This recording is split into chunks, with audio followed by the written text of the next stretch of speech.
Hello to all my fellow RPGMOers. Today I will be providing you with some tips that will hopefully help you avoid any unwanted deaths. Please note, I'm in no way claiming to make you rich, or that the mentioned mobs are the best for gold or XP, but rather a balance between the two.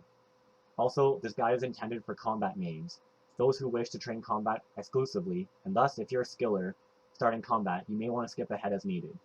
And finally, as you are able to, you should be completing quests. They provide bonus gold or moss, real money currency, on completion.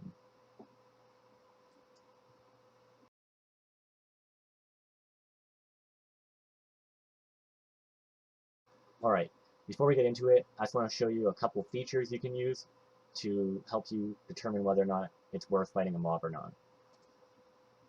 First off, you can hit drop and it'll give you a breakdown of the mob drops. Also, you can use combat analysis, and that'll give you an idea of what to expect when you're fighting a specific mob.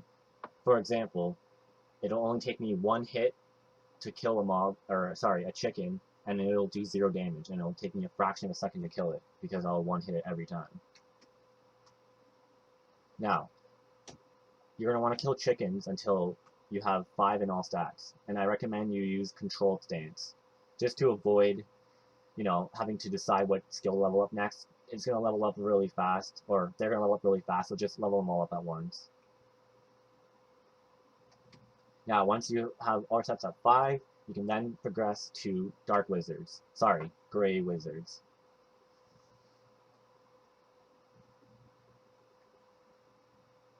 And you're going to want to kill these until you have 15 in all stats.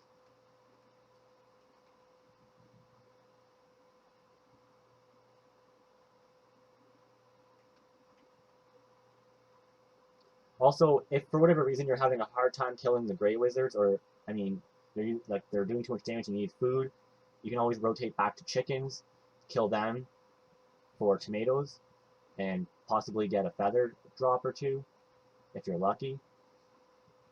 And then once you get all your stats at 15, you're going to want to start fighting green wizards.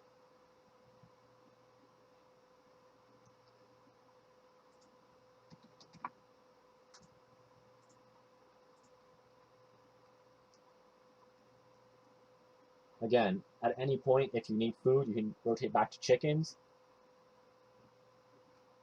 And you're going to want to kill these until all your stats are 20. At 20, you're going to want to go back to town, if you haven't already, and buy yourself some equipment. If you can afford it, iron gear, otherwise bronze will do.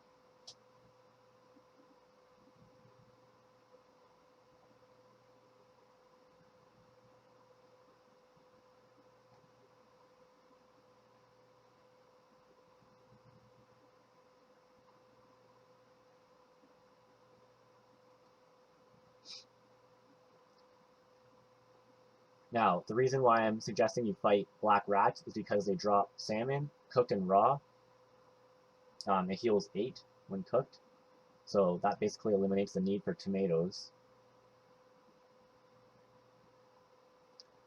And you're going to want to camp these until all your stats are about 30.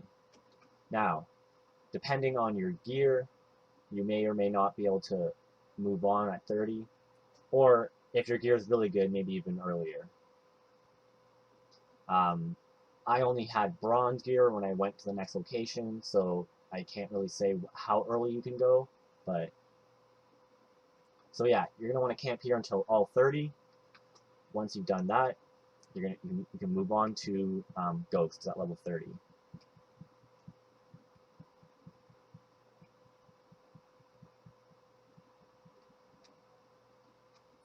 Now, when I decided to fight ghosts, I was wearing bronze gear. I think I might have had a bronze battle axe or axe.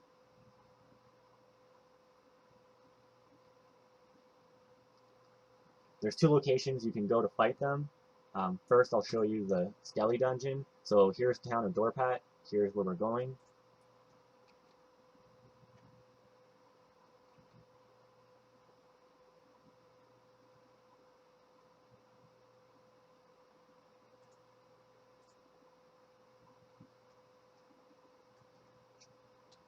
Whoops.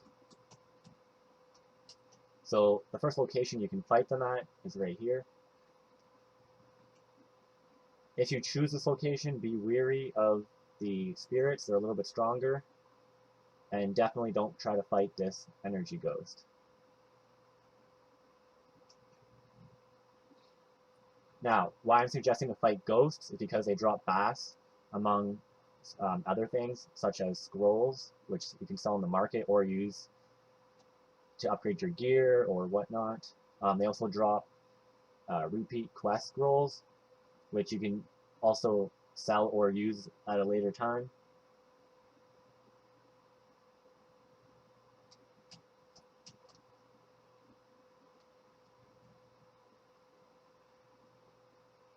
Once your stats are a little bit higher, you may also want to fight skeletons. So like how you were rotating from chickens to wizards, you can rotate from ghosts to skeletons.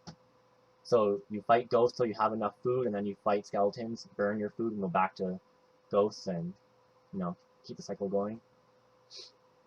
Now I'll show you the other location. So we're right here. Here's Town of Dorpat. Here's where we want to go, to Walco.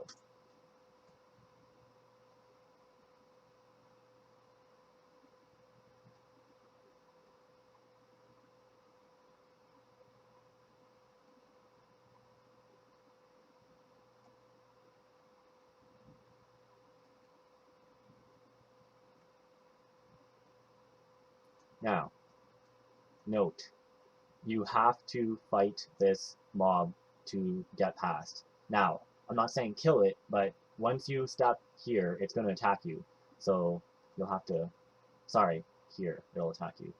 So you'll have to survive 3 rounds. So that's why I'm saying come here at 30. You maybe can come here earlier, but I suggest 30. So you have to fight this mob. The rest you can get past, except for this mob as well. You'll have to fight. Again, run away after 3 fights, and this one. And here's the ghosts you want to kill. Now, like the skeletons in the Skelly dungeon, you can also rotate to shadow ghosts. Note, they're stronger than the skeletons, so you don't want to fight them right away after you leveled up a few times. If you're using bronze, maybe around level 40 or so. And as you can see, they drop bass.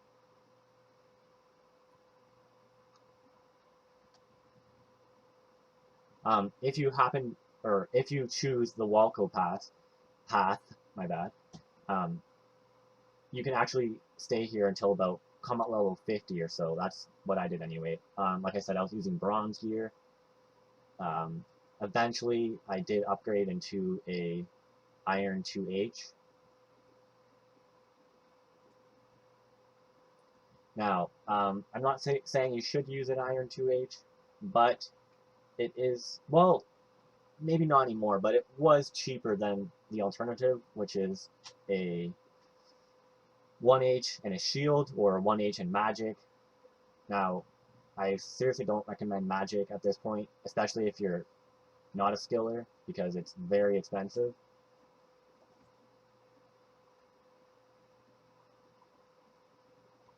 And before I end this, I'm just going to show you really quick where to bank if you're in the mid-level of the guide, or sorry, the end levels of the guide. So here's your bank. Now on the map, that's right here. So here's the dungeon, Skelly Dungeon, and here's Walco. And this is your bank, instead of having to go here. Alright, that'll conclude the first part of my video. Thanks for watching.